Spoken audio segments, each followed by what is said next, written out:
is a canal built in about the 18th century so that goods could travel all the way across the country from the Thames down the Kennet River and then connect via this canal to the Avon River, which flows out into Bristol. And there are beautiful 18th century bridges and gorgeous landscape along the way that people can enjoy today as tourists on narrowboats. So sit back, relax, listen to the beautiful sounds as we travel across southern Britain between the Kennet River and the Avon on our narrowboat. This one was sent to me by one of the study patrons from the Patreon site for the study. You can find link to the study Patreon in the description below. This is a little wooden model of a narrowboat. You can see it's very flat on the bottom so that it can carry loads, heavy loads in shallow water. And this is how goods crossed the countryside in the 18th and 19th century.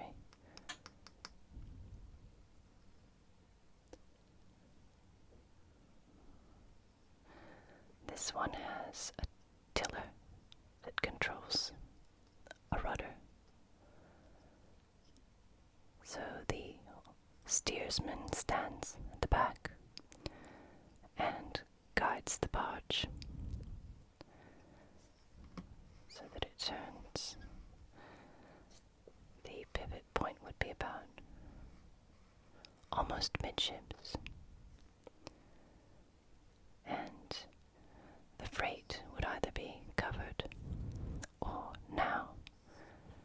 Many of these boats are like floating caravans with well-apportioned accommodation inside, kitchens, bathrooms, sleeping berths,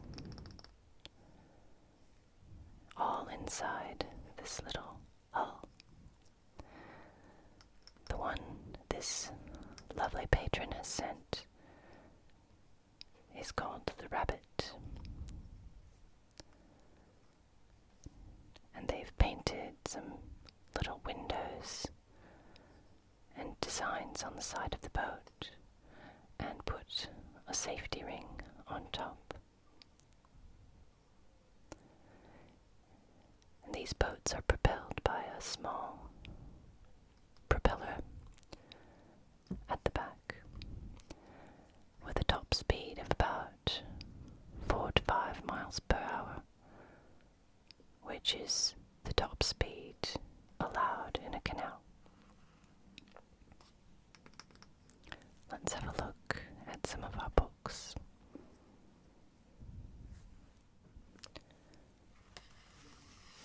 We'll start with a map.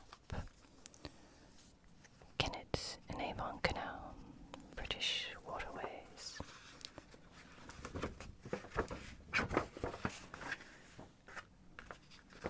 It's a very detailed map, as you can see.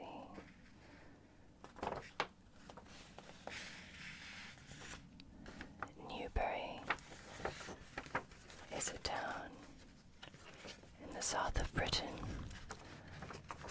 almost due south of Oxford, about 30 or 40 miles, and west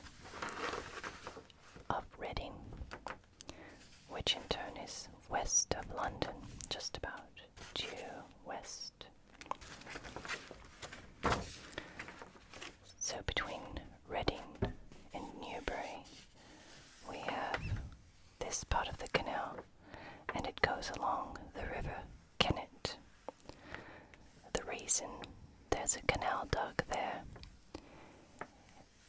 is because parts of the river would not be navigable due to geological lay of the land, obstructions, and the way the riverbed lies.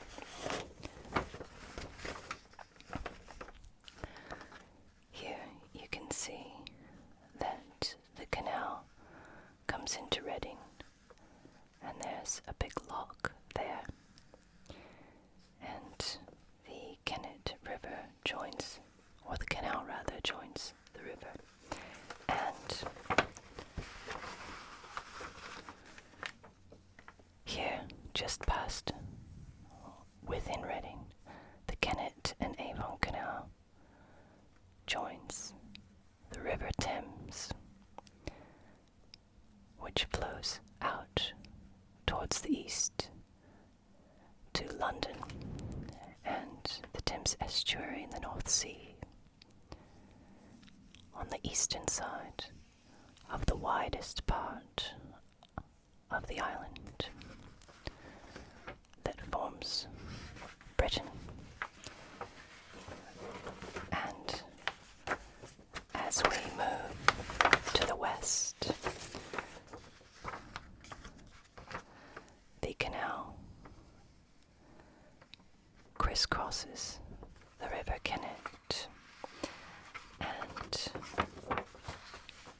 at a place called Devizes, and this is just south of the Avebury Stone Circle, so crossing a lot of the countryside that would have been prehistoric, marked with stone circles and burial mounds and interesting Iron Age hill forts.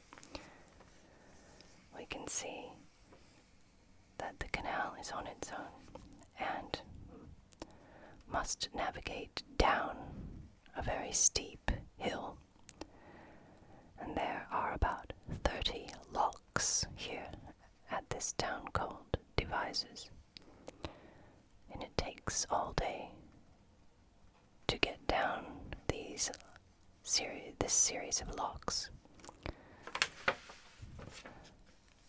And this is at a place on our island that might be called the Divide. So all of the water to the east of it flows into the North Sea, or east and south towards the Channel. And everything west flows out towards the Irish Sea, the Southwest Channel, and the Atlantic Ocean. And now the canal begins to crisscross rivers that are flowing west, generally speaking. And then we come to the area of Somerset that was frequented and built up in the 18th century by all the gentlemen and new nobility and country gentry that century was so instrumental in creating. And there is the River Avon. There are several River Avon in England. This one happens to be the one that does flow up to Warwickshire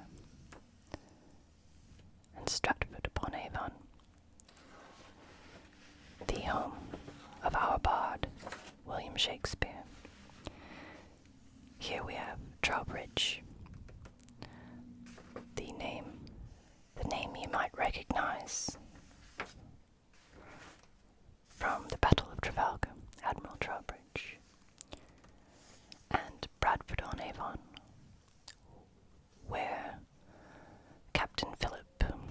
first governor and commander of the first fleet of settlers and convicts to Australia, is buried. And then, of course, Bath, that most stylish destination for centuries.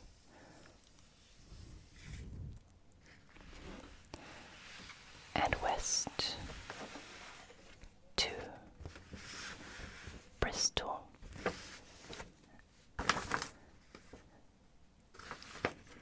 But as you can see, in Bath, as the canal descends through a series of locks,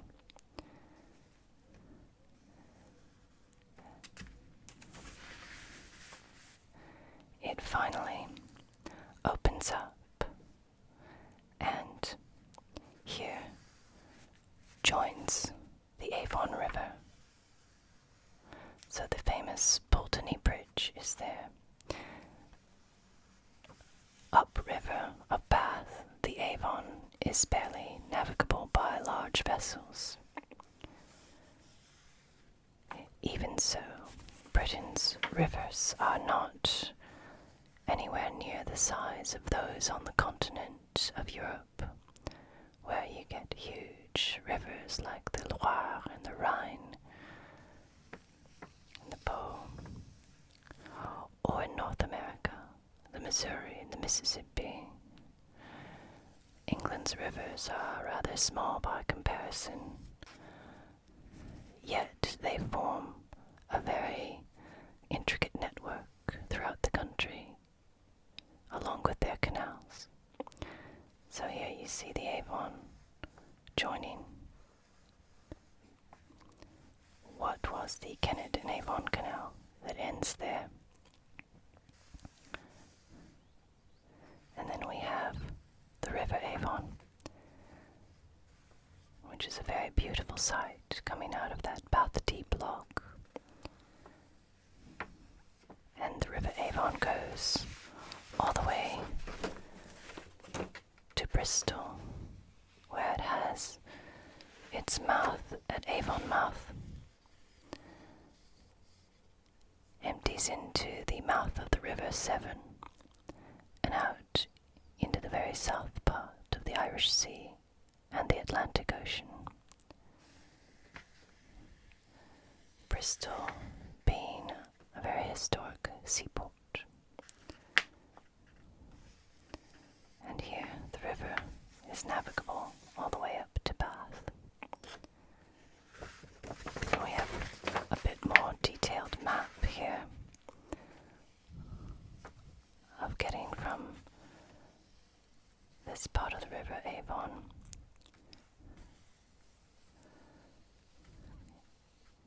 into the city of Bristol. A very maritime city. We also have some lovely photographs on this map. And there are some people on a narrowboat, and that's over the Dundas Aqueduct, another name of a British admiral. You see a lot of that in Somerset.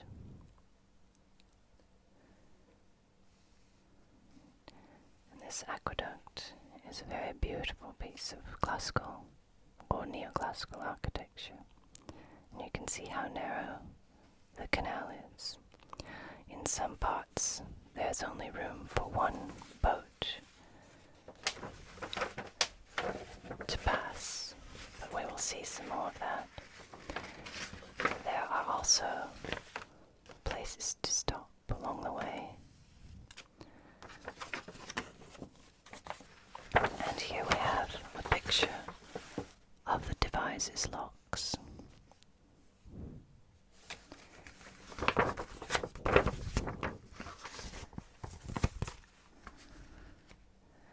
And here we have a smaller map showing how this canal connects the Atlantic to the North Sea. And there's London there, and Bristol there. So the two port cities on the east and west of southern England.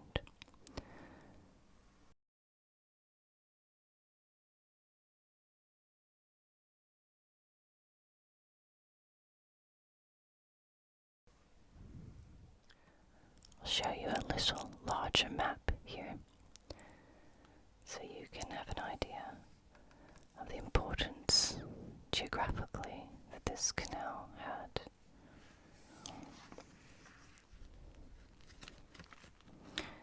And there are some people enjoying themselves on the canal, a narrowboat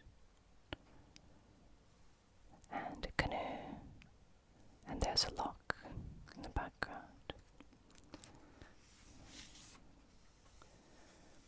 We have some more books here. Queen of Waters.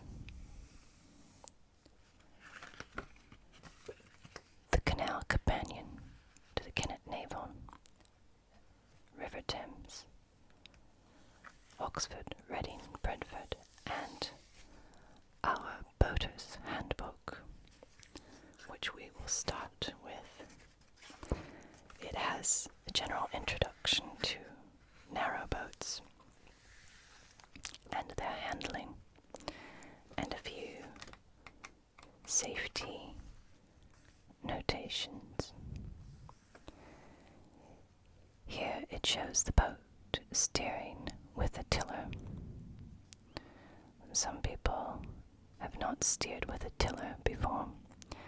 Usually powerboat people, most sailors understand the concept that you push the tiller in the opposite direction that you desire to go because it's parallel with the rudder.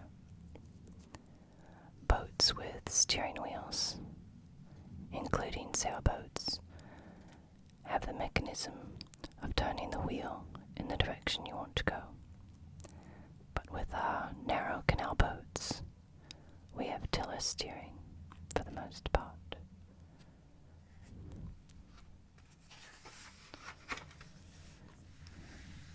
These are some general notes about tying up.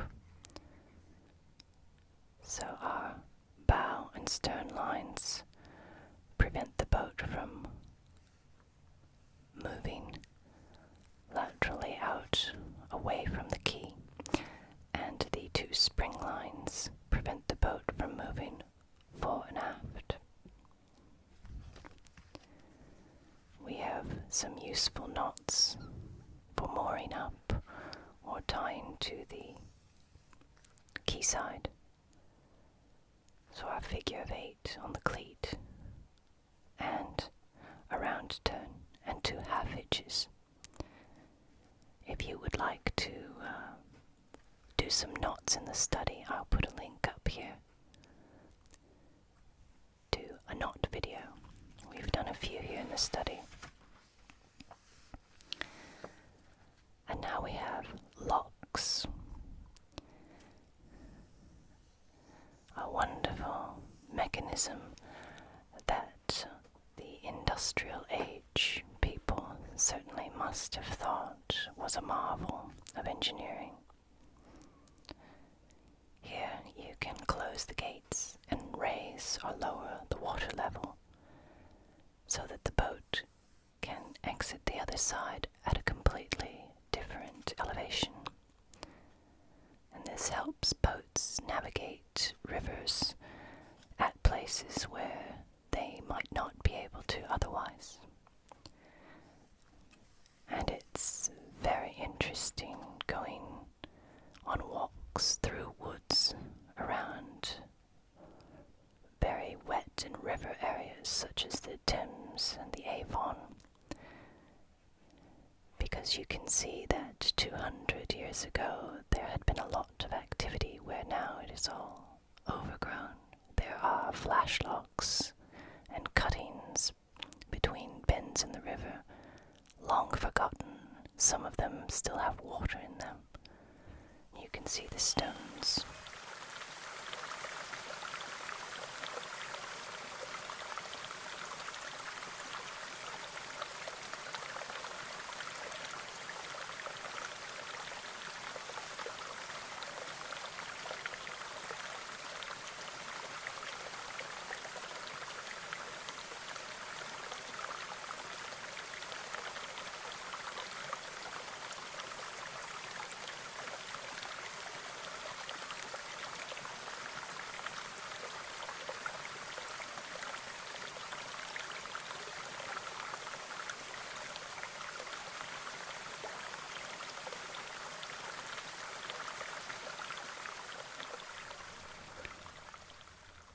some of those are flash locks that just have a narrow bit of stone and a bit of a sill, like a stone barrier, and it would narrow the river cutting or the canal cutting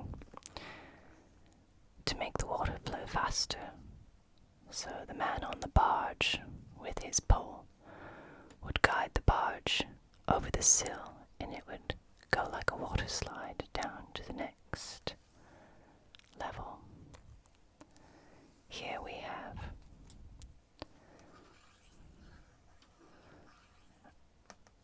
a lock that looks to be manually operated. And the parts are listed here.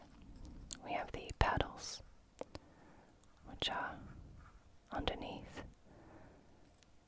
The top gate is here with a balance beam, and here you can see the treads where you walk and push, and it opens the gate that way, lets the water in or out. The sill, which is an underwater or submarine ledge of stone that the gate sits on. The lock chamber, where the boat or boats sit, depending on the size of the lock, while the water is being filled or drained. And here we have a double gate with two beams. This is a gate paddle here, and the bottom gates, top and bottom, meaning the grade or river is going up or emptying out, so that you want to go down to get to this level and up to get to this level. So a boat coming in here, you would make sure that the water level in the lock is the same as the water out here. So the boat would sit on the side and wait for the lock to be filled. And when the water level goes up, then push the gate open like that, and the boat goes in, ties up with a goodly length of rope because the tide is going out, or someone to hold the side, close the gate, and drain the lock. So these little doors open with these gate paddles, and the water goes out, and the boat slowly descends to the level of water out here past in the bottom bound. And then these gates are opened and the boat comes out.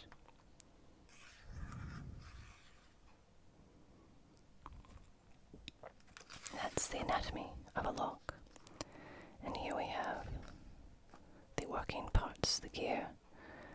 So you take your windlass, or the little handles that we use on sailboats for the winches, winch handles. On canal boats, we call them windlass. And you crank and crank and crank to open and close the doors to let the water in and out. And here's the safety catch, so that if you lose your grip, the handle doesn't go flying around and around. This catches it. Click. So all along the canal you can hear people at the locks cranking them. Tick, tick, tick, tick, tick, tick, tick, tick, tick. Tick, tick, tick, tick, tick. Can be a very relaxing sound too. Some locks are electronic, and in the larger canals they're all manned, which means there's a lock keeper. On the Kennet and Avon, they are all manual locks, no electrics, and no lock keepers. So here we see a boat. The water is going to come out because this is downriver that way. This boat wants to go upriver. So the water comes out and the level goes down. There's the sill. When the level of the water is equal, the gates open, the boat goes in, and then the gates close, and the water from up here comes in and fills this lock. The boat goes up, the gates open, and it exits, going upriver in the canal.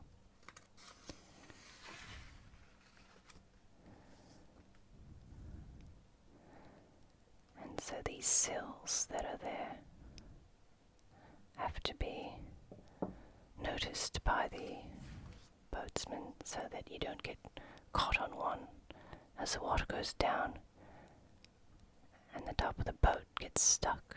So you have to make sure that you stay clear of the sills, which can be difficult sometimes. So you have to be vigilant, because as the water's coming in or going out, it creates some currents. So it pays to pay attention to what's going on with the water. Keep the motor going so that you can stay in position so that this doesn't happen.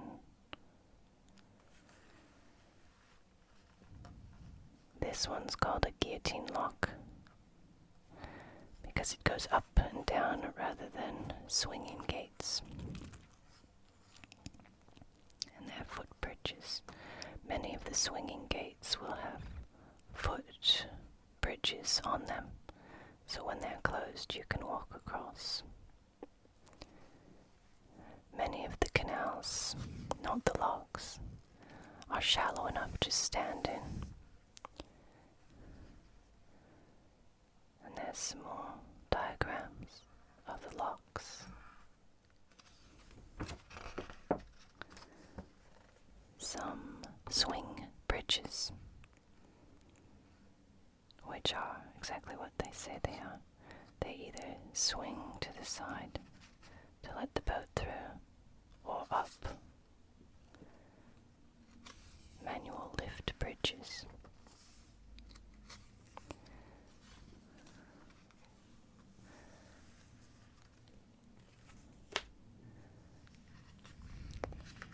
Let's start with our book called Queen of Waters, a journey in time along the Kennet and Avon Canal,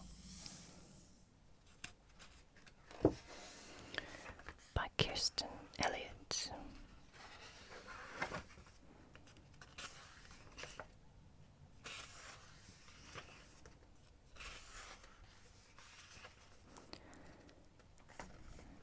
As has happened with so many canals in Britain,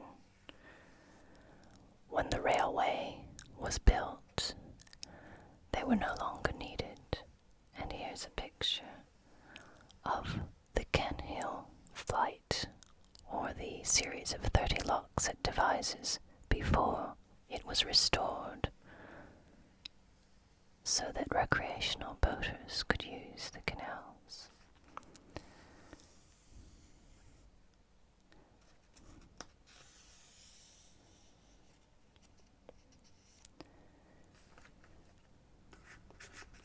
We should read the introduction. I cannot remember when or in which book I first read about the Kennet and Avon Canal, but I know that whichever book it was, the great flight of locks at Devizes was mentioned. For some reason, the idea of it appealed to my imagination, so when we came to live in Bath in 1960, I persuaded my parents to take me out to see it. I can still remember my dismay at finding this wonder of engineering in what appeared to be terminal decay. There's something sad about this, isn't there? This pathos. Something mesmerizing about looking at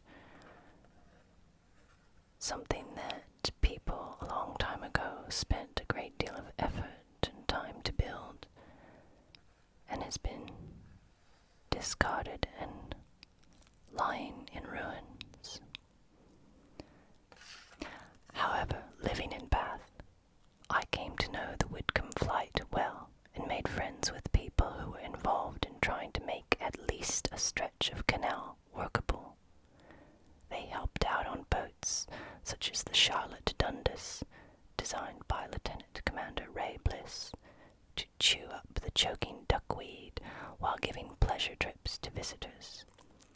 But could these efforts ever really see the canal reopened? It was in those heady days of the 60s when, looking back, summer days all seemed halcyon. I discovered the pleasure of walking with my dog from Dundas Basin into Bath along the towpath. In those days, there were just pools of water in the aqueduct, and a pair of sometimes aggressive swans had made their home in the reed-infested basin. They took strong exception to a black miniature poodle intruding on their quiet, secure haven. The towpath, then, was a narrow strip between grassy banks studded with wildflowers. Dragonflies zoomed across the still waters of the canal. Birds fluttered in the reeds on one side of the path, or the hedges on the other, surprised by our presence.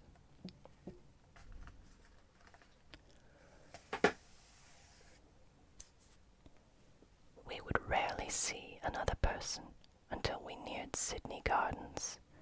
In many ways, it was an idyllic, secret world. But it was not what the canal was intended for. It was a picturesque and ornamental dereliction, but it was dereliction all the same. Despite the dereliction, the canal could be a lively place. It certainly was in the bitter winter of 1962-63, when the normally quiet stretch between Bathwick Hill and the Whitcomb Flight rang with the hiss of skates, the chatter of onlookers, and the sound of laughter.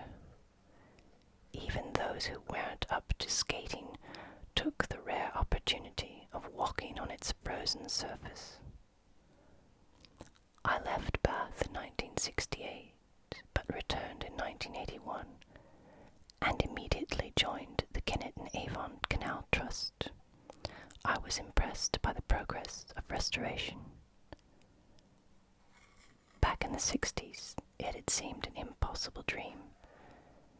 In their heart of hearts, even some of those idealists who talked about the canal reopening and who expended great efforts in trying to achieve that goal never really thought it would happen. But now suddenly, it looked as though the dream might be coming true.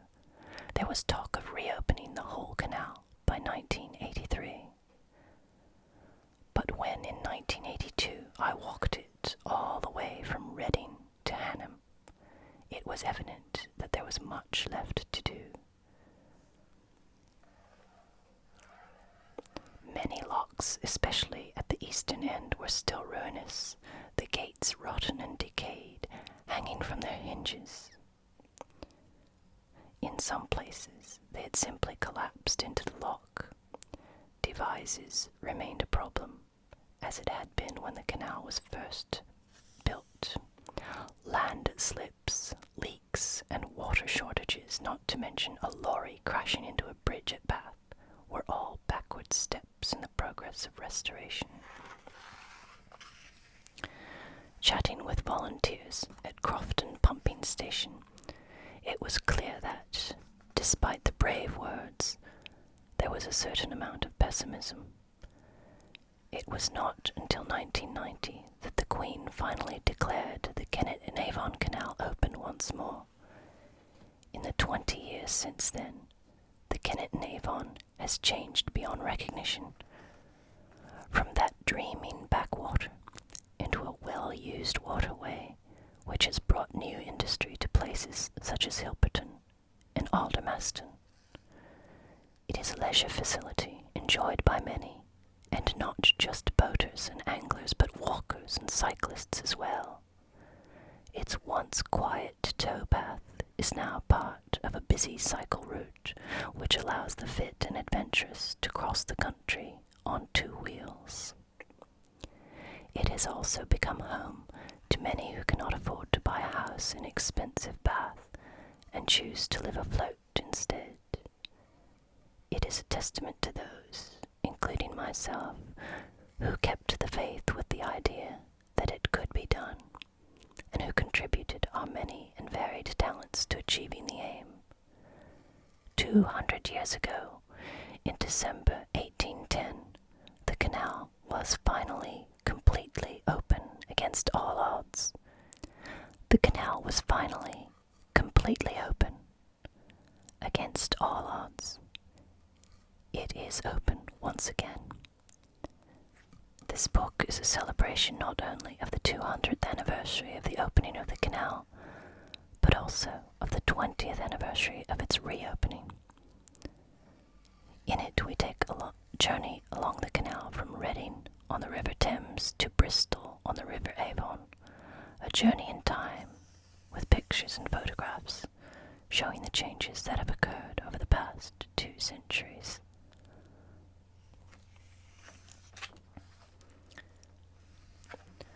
Above all, the book is an expression of the pleasure I have had over the years in discovering the towns, the people, and the scenery along the Kennet and Avon Canal, a pleasure which I am happy to share with others. Kirsten Elliott, Bath, September 2010.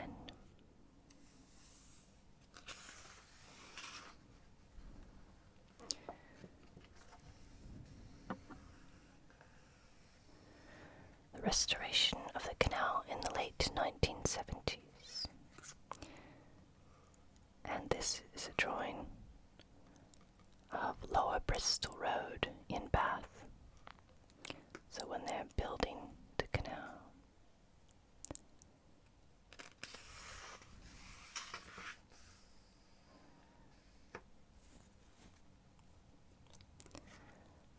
a photograph from the mid-19th century, and Avon navigation officially terminated upstream, and that's Pulteney Bridge as it looked in the 18th century. Now it is full of shops, very famous in Bath.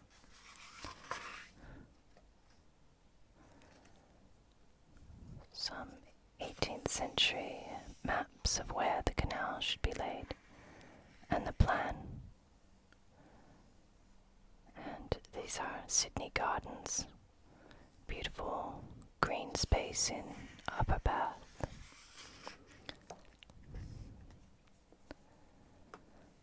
This was printed by the Kennet and Avon Canal Trust in 1956. The canoe-carrying petition to Her Majesty the Queen against the proposed closure of the Kennet and Avon Canal.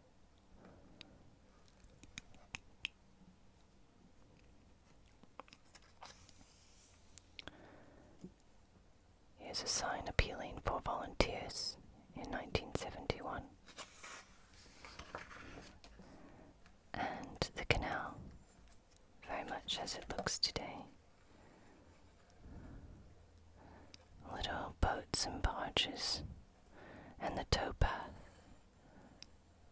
That's a walking path and cycling path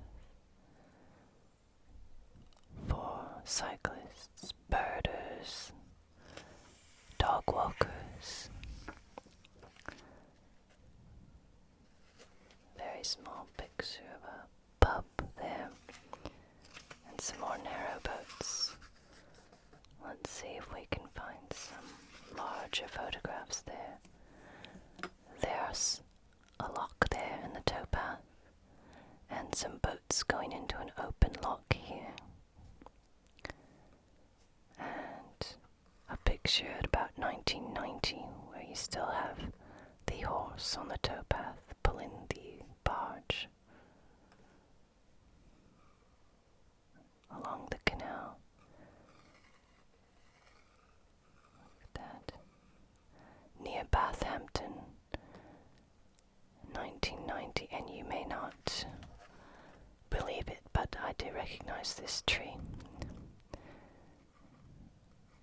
As far as I know, it's still there. When I saw it a few years ago, It was boaters always looking for landmarks, and that was one of them. And here's some locks in the city of Reading with the Queen's swans. Every swan in England is the possession of Her Majesty. So the monarch owns all the swans in the country. So they're protected. This is at Reading, October 1974, and the early 1900s, the very beginning of the 20th century. Reading to Newbury. So we're going from the Thames to the Kennet. And we have old pictures of the cities of Reading and Newbury, the bridges by the locks, and here's a barge carrying goods.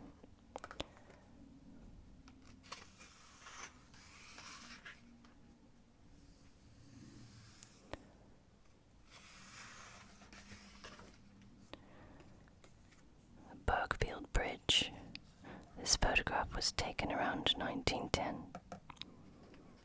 It looks much the same now. And here we see some boats in the locks, and you can see how narrow they are, and two fit side by side. You can pretty much jump from one to the other.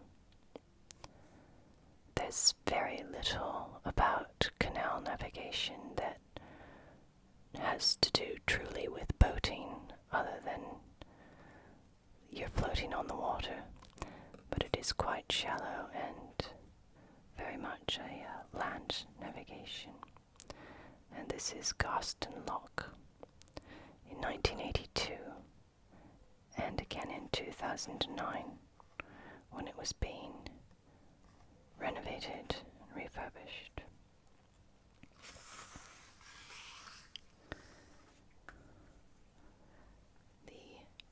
Sheffield Lock there. You can see they've put up new seawalls. It doesn't take much to fill these canals. Just the natural lie of the land and flow of the water from the rivers. Having said that, though, droughts do happen.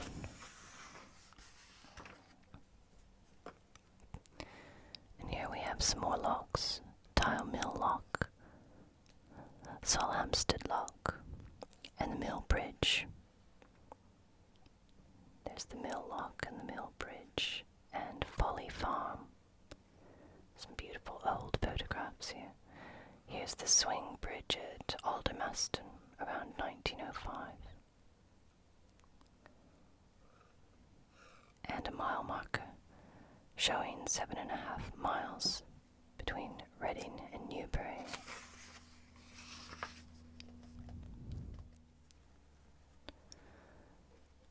And there's Aldermaston today. Nicely redone. And here we have some more bridges. Frode's Bridge, New Wickham Knights Bridge, the old Woolhampton Swing Bridge, and the Rose and Crown Pub. And there it is today. Very modern and concrete, although not all of them are so concrete. There's still a really timelessness and beauty about the modern canal. There's some more locks. Look at that.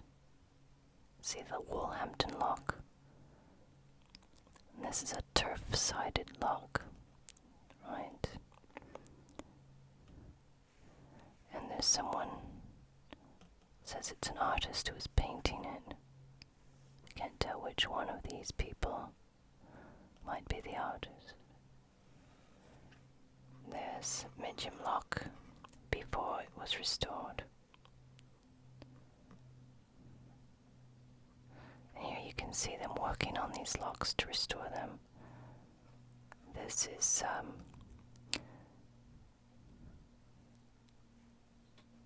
a World War II pillbox or gun basement that's been put there at the derelict lock, and then they restored it.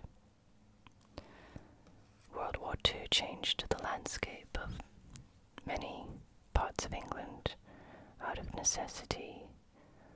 Beautiful things were buried or destroyed to make way for military installations or to deter invasion. Look at all this excavation being done.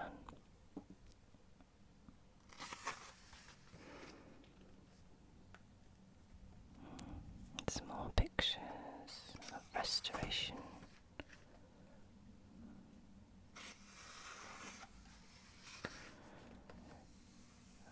Newbury to Crofton, and look at that, that is downtown Newbury, and the canal there, and you can see a lock gate just beyond the bridge. And there's an old photograph there, Bridge Street and a lock. One of the many canals that crisscross Britain. The same picture there. Around 1900.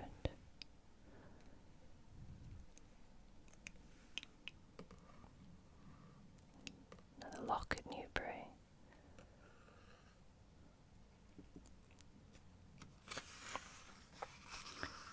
Newbury is effectively where this canal really takes shape.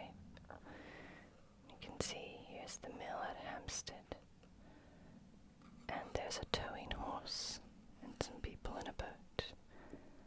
The horse is having a snack while the lock is opened. This boat in this picture from 1890 has no horse. It's got its own steam engine, and there's a lock it's leaving.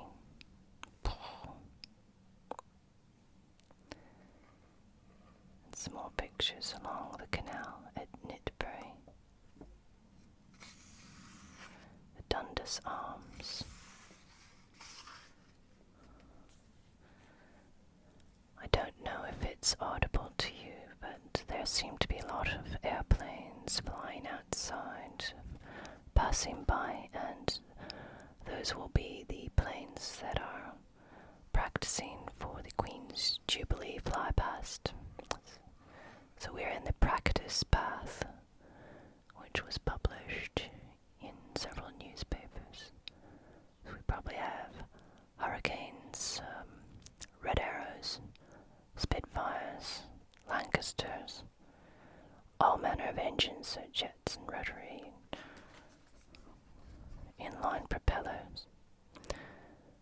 Not so bad when you hear the Merlin engine.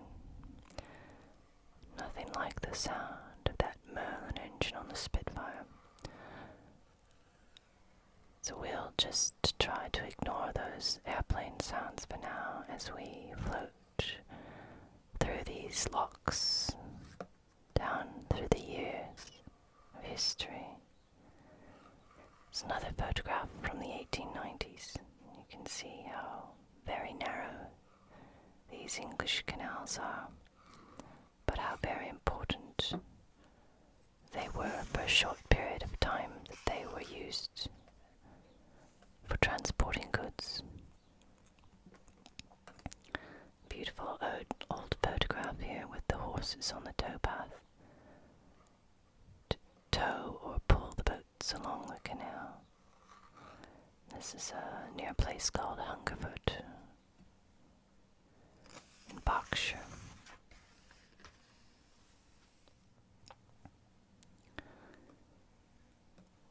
All of these beautiful bridges and pubs at Hungerford. Here we have a picture from the 1890s, a photograph, and another one from 1972.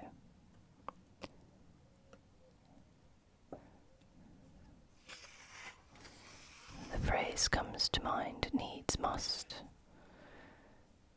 In this sense, things were destroyed to make way for other things, and in the end,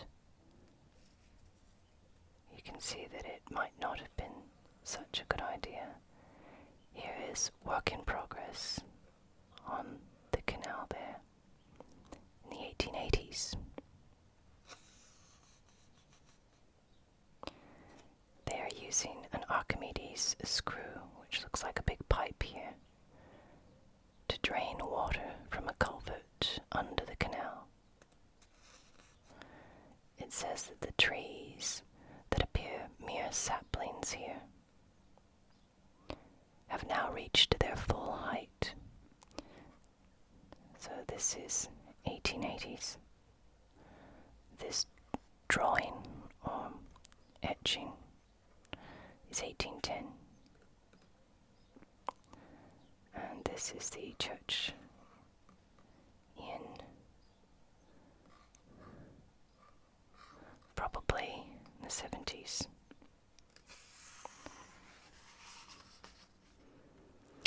More photographs of overgrown bits of the canal.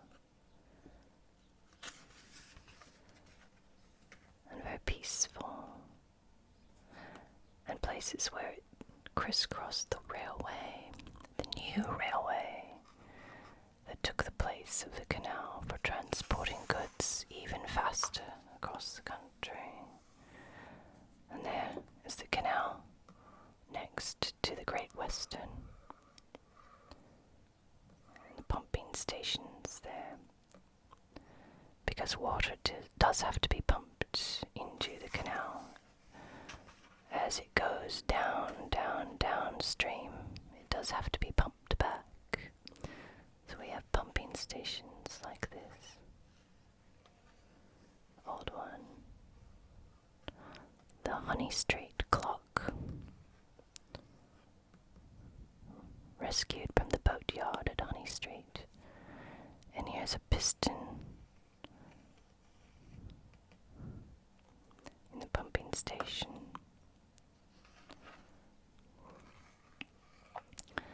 And it shows how cotton was transported from the west to the east. And here's a beautiful picture of someone's narrowboat today, covered in flowers. Some people live on their narrowboats and decorate them very beautifully. They name them, they paint them, they have all kinds of things on them. Now we're going Crofton to Devizes. All these beautiful viaducts.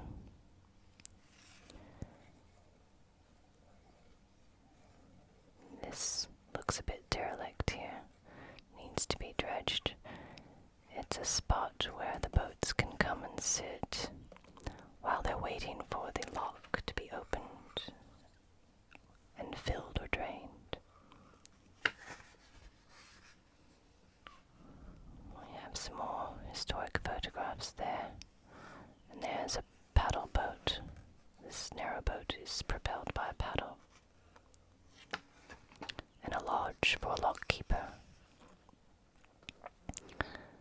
The Ladies' Bridge with some stone decoration. Now we're getting into some flatter land. There's an Iron Age hill.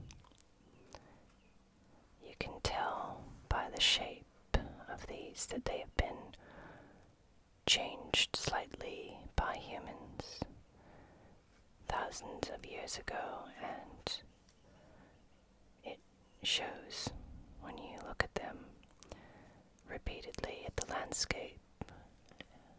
That sort of thing stands out, that it's not completely natural, that someone has changed it at some point. Some more old photographs and a green man. I think I'm going to make a video about the green man or the oak man. It's a very interesting character in Britain folklore. Beautiful pictures this is Devizes. Market Cross there. And there are the restored locks and Devizes. Let's have a look at that. There they are, derelict. And there they are, restored and navigable.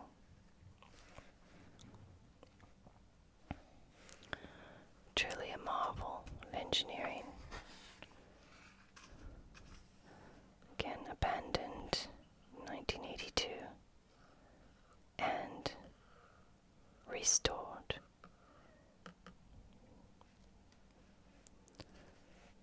And this is building them there, 1910. A series of 30 locks, or a plight as it's called.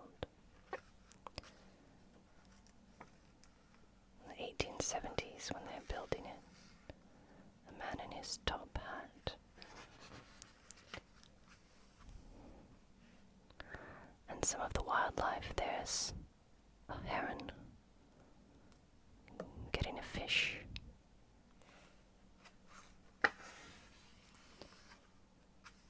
Some more viaducts. The canal going underneath a roadway. So lots of things had to be addressed when they reopened this canal.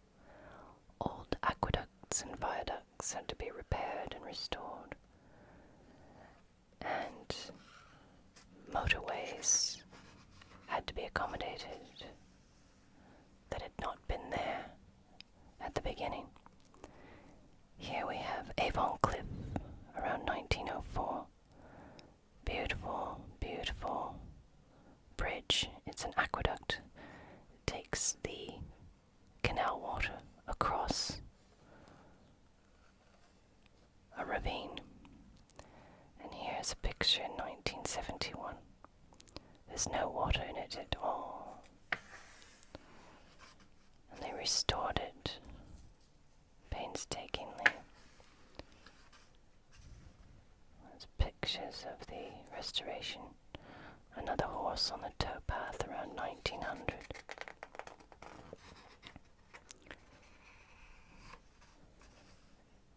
Some more photographs of the Avon Cliff Aqueduct.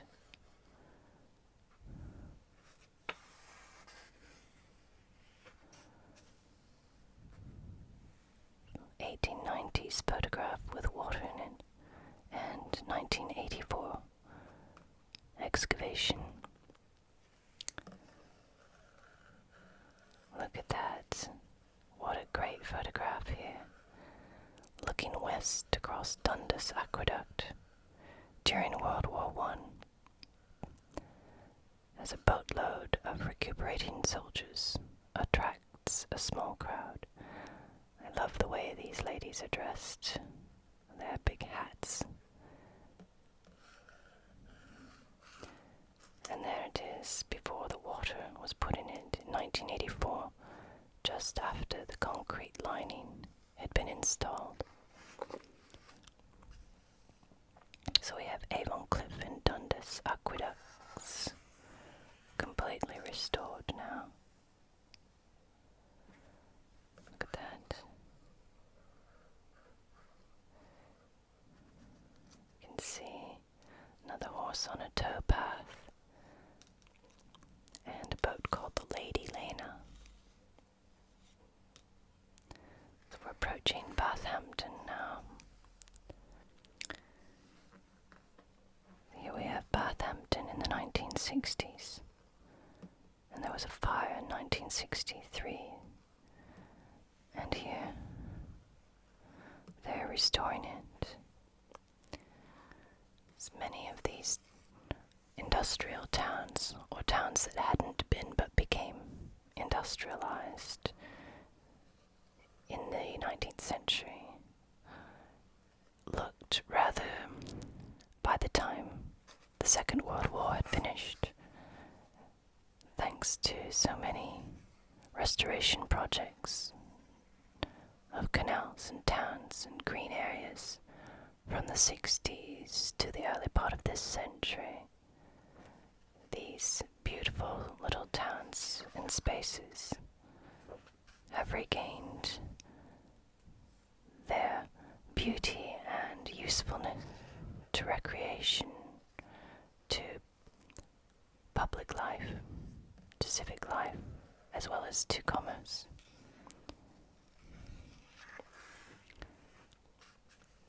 There's a man fishing before the canal was restored. There was some dredging going on, and an old engraving here.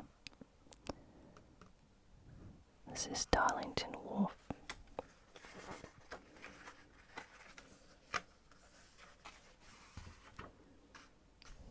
Some more engravings coming into Bath now. Bath is a most remarkable town. It's had a very rich history since before the Romans came. And since the Romans came, it has been a destination town on account of its natural hot spring. And over the centuries, or might I say the millennia, since Rome was here in Britain, Bath has seen many beautiful developments. Here's a dog walker.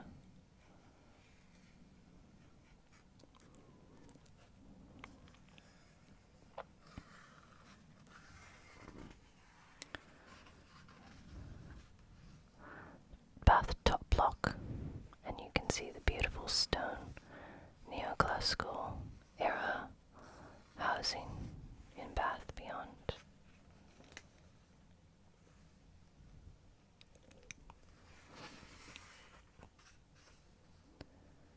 All these photographs.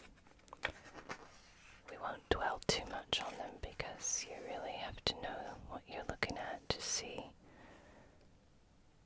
These are the locks being restored. The one up at the cathedral, or where you can see Bath Abbey, it's a beautiful lock, and then two locks were combined in the restoration of the canal to make Bath Deep Lock. Look at that. Oh no. This is Whitcomb Deep Lock. And this boat got stuck on the sill, or that stone where the lock comes down. So they're going to have a lot of trouble refloating that without getting water inside.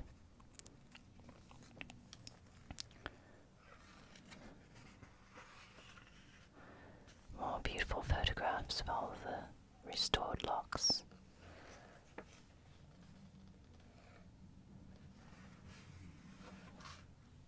Bath to Hanham. So when you come through that lock, you go down, down, down as the water level decreases, and then the lock gates open and you see the Avon River and Bath in front of you. It's very beautiful. And then things become a little bit more crowded, less sleepy. There's more traffic as we go west towards Bristol. And there we see some larger bridges, wider waterways, and more industrial. So gone are the sleepy little pubs and churches and stone circles of the wooded countryside. And we open up to more maritime traffic as we approach one of England's busiest seaports.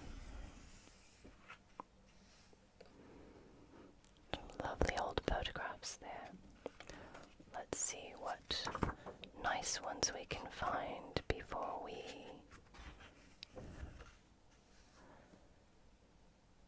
have a look at our canal guide. Look at that. The main part of the docks in what is now called Bristol Centre was created out of the River Frome. Today it's covered in traffic and circulates where ships once moored. There's another man in a top hat. And all the moored ships in Bristol. This engraving is looking at Bristol from the Avon River. Look at these tall buildings. Rather reminds me of that old childhood book, Scuffy, the little toy tugboat that wanted to go out to sea. There, look at that. The bottom of Combe Flight in Somerset. This is a coal canal, and that is a flash lock, like the ones I was telling you about. Little example of some of the old cuttings. Cuttings being a cut if a river curves around like that. They would cut a canal to make it navigable and quick for a boat carrying coal or cotton or timber.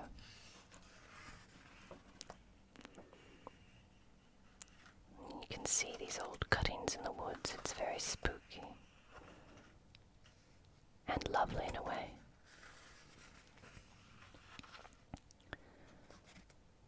Some gorgeous old photographs here.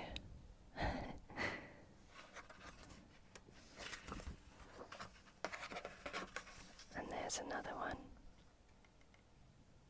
A man and his dog walking.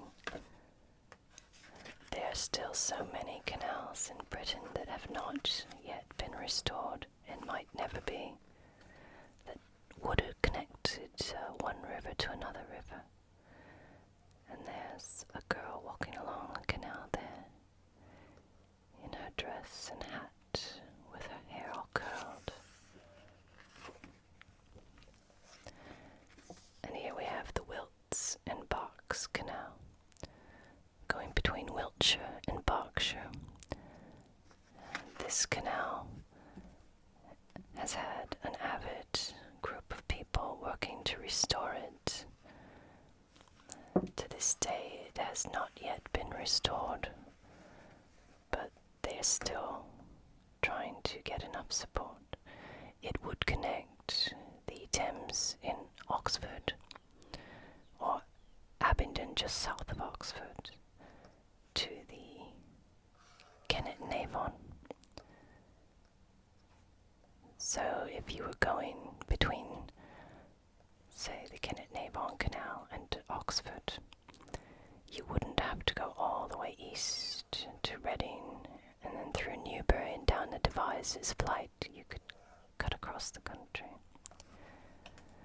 This canal has water in it in some places, like little pools of water.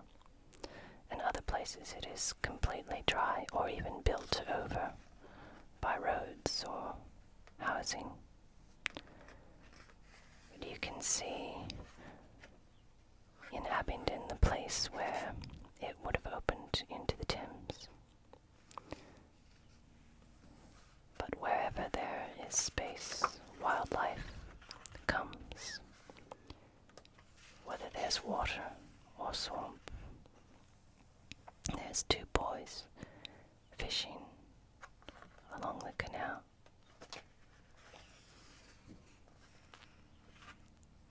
All the people doing their thing on the canal, enjoying themselves, working. And there's someone protesting canals, and some people with a Phoenician boat. There's a view of Whitcomb Deep Lock in Bath.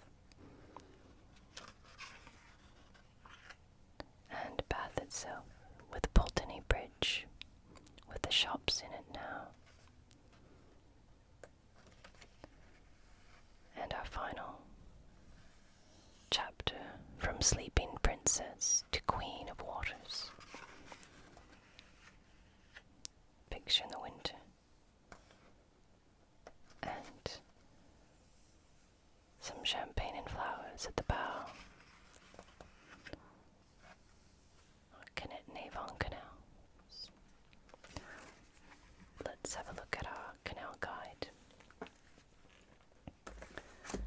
Our canal companion to the Kennet and Avon, River Thames, Oxford, Reading, Brentford. And there's our route planner. Brentford in the east, more or less in London. Windsor, where Windsor Castle and Eton College are.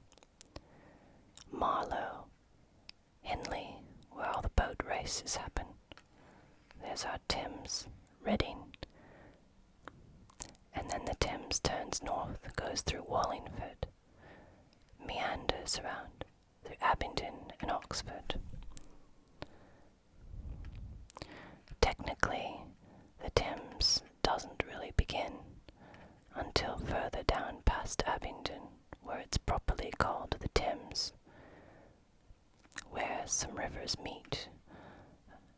In Oxford there are the Cherwell, the Isis, and the Tame. The Tame comes in at Dorchester, just downriver of Abingdon, and the Isis, into which the Cherwell flows, meets the Tame at Dorchester, and thereby becomes the Thames or Thames. But most people just call the Thames all the way up. And there are varying opinions about where Thames proper begins. The actual source of the Thames can be found in a very flooded paddock. Sometimes it's almost dry, but it looks very unassuming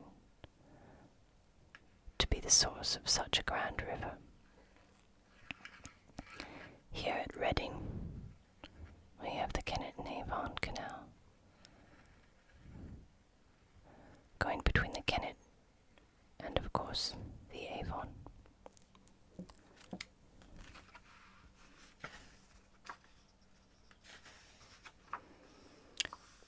This book goes from west to east, so we begin at Bristol, the floating harbour.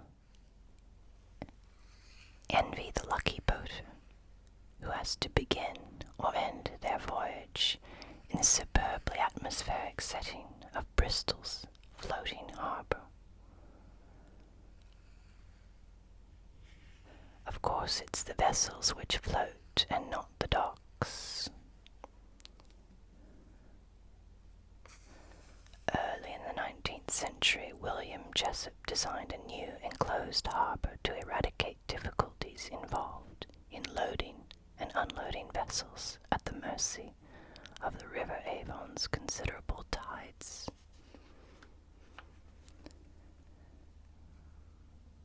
Now you can see the floating harbour down near the cathedral,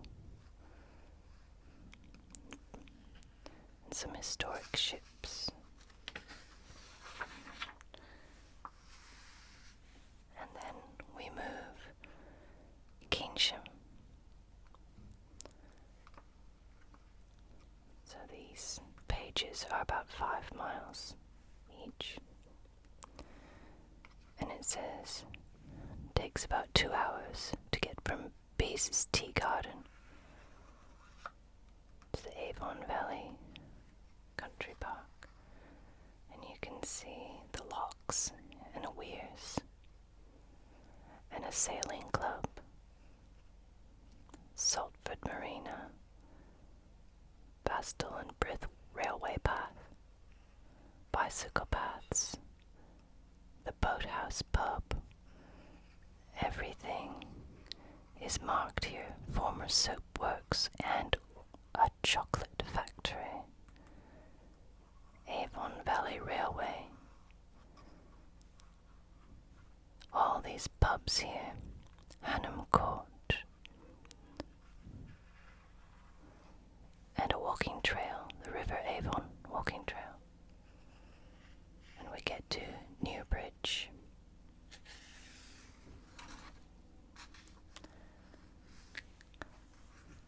And now we're in Bath, Royal Victoria Gardens, Bath Abbey,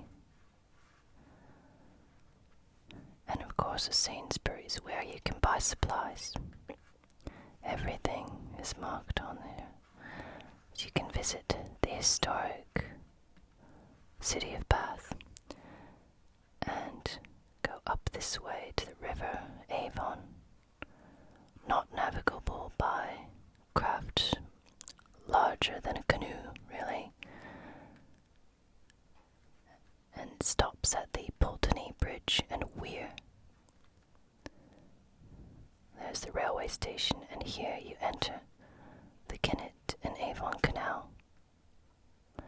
Bath Deep Lock is there, Washhouse Lock, Abbey View Lock, Pulteney Lock, Bath Top Lock. Look at that, there's another narrowboat hire place. You can hire these narrowboats and have a holiday on them. And this is far above the River Avon and the city of Bath in elevation, because you spend all this time going up, up, up, and by the time you're at Sydney Gardens, you're overlooking the city of Bath beneath you and the Somerset countryside. The canal goes through Bathampton.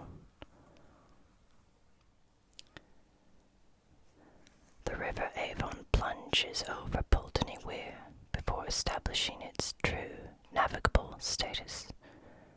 Trip boats, however, ply the picturesque reach above the Weir upstream as far as Bathampton.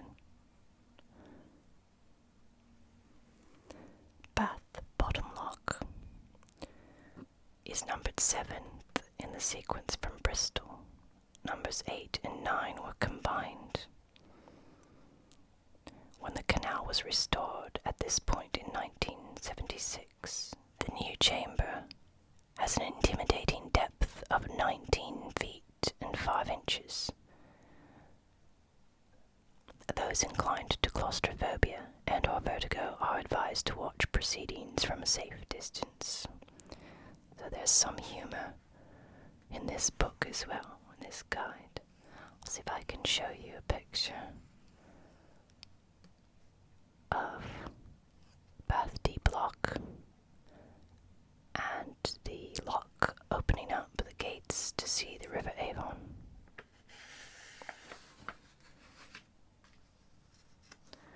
These are all the things you can do in Bath. It's a very nice guide.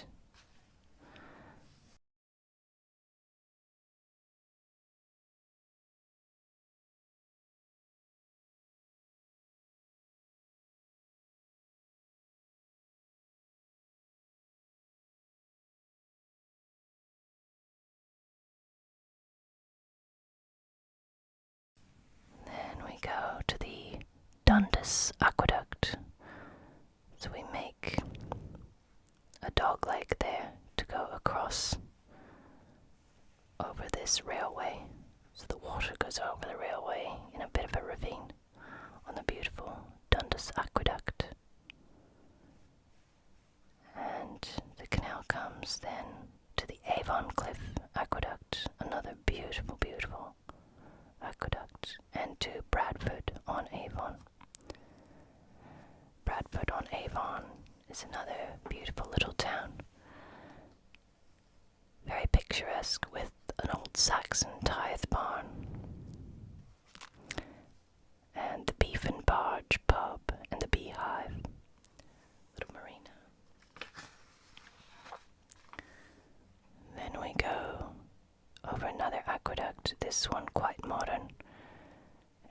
goes over motorways through Hilperton,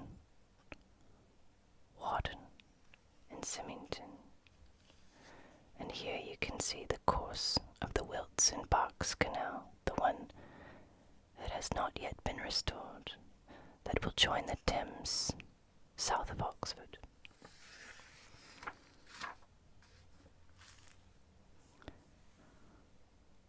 Again, going through mostly flat landscapes.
Some prehistoric sights along the way, and here again some swans at the locks. And then we come to the Can Hill flight of locks near Devizes. The Kennet and Avon is more fortunate than most canals when one considers the appeal of the towns it serves. Devizes is no exception. Some might argue the best of them all, an ancient Wiltshire market town. It is widely known in beer-drinking circles for the excellence of the ale brewed by Wadworth, from whose lofty red brick premises a horse and dray still makes local deliveries about the town. Devizes locks were the last major engineering works to be completed before the canal's opening in 1810, and one of the final restoration projects to be finished prior to reopening in 1990. The locks exert a powerful influence on the waterway to this day, with cruising itineraries being carefully planned around their intimidating presence.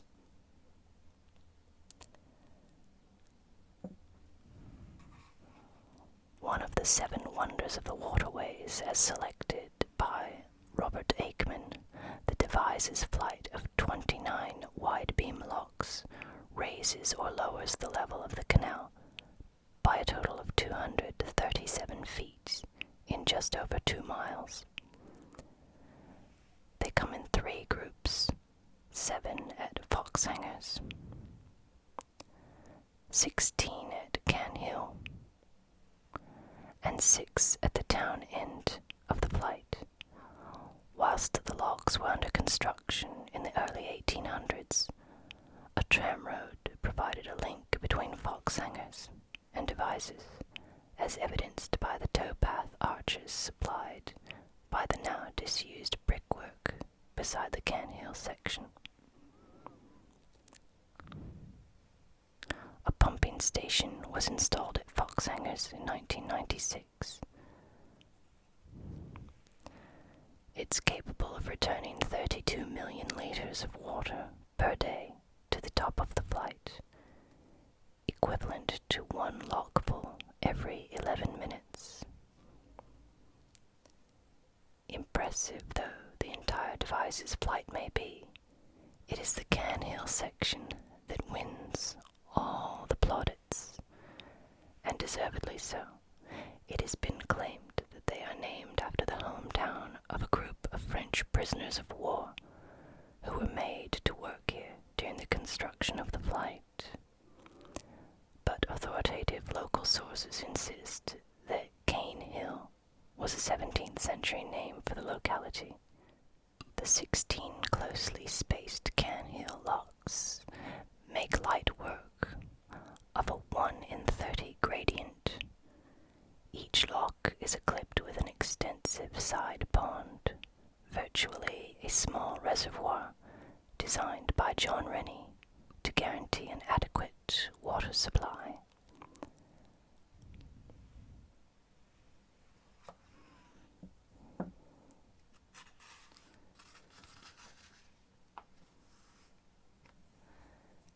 And from the heights of Devizes, we go eastward, always eastward.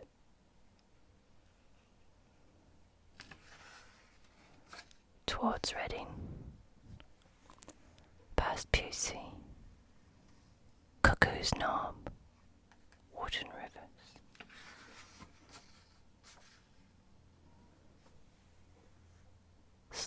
Slowly going down now in elevation, past Crofton, Great Bedwin, Little Bedwin, Froxfield. There's some photographs of some narrowboats as we come into Newbury.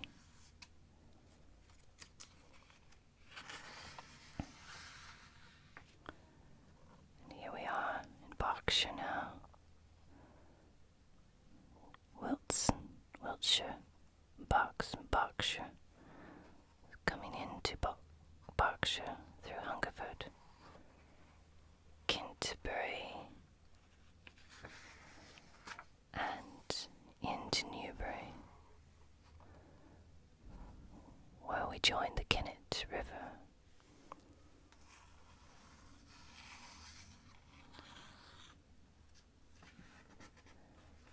And this guide, of course, carries on towards Reading, and also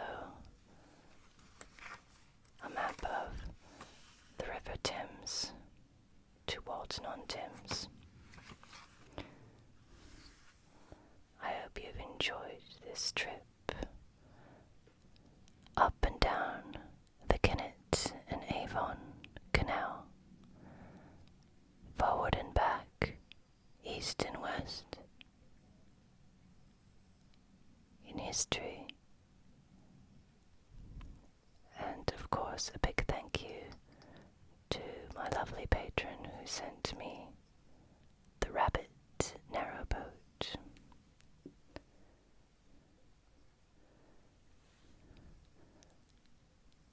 Let's have more adventures here in the study together. But for now, be good to yourself, be kind to others.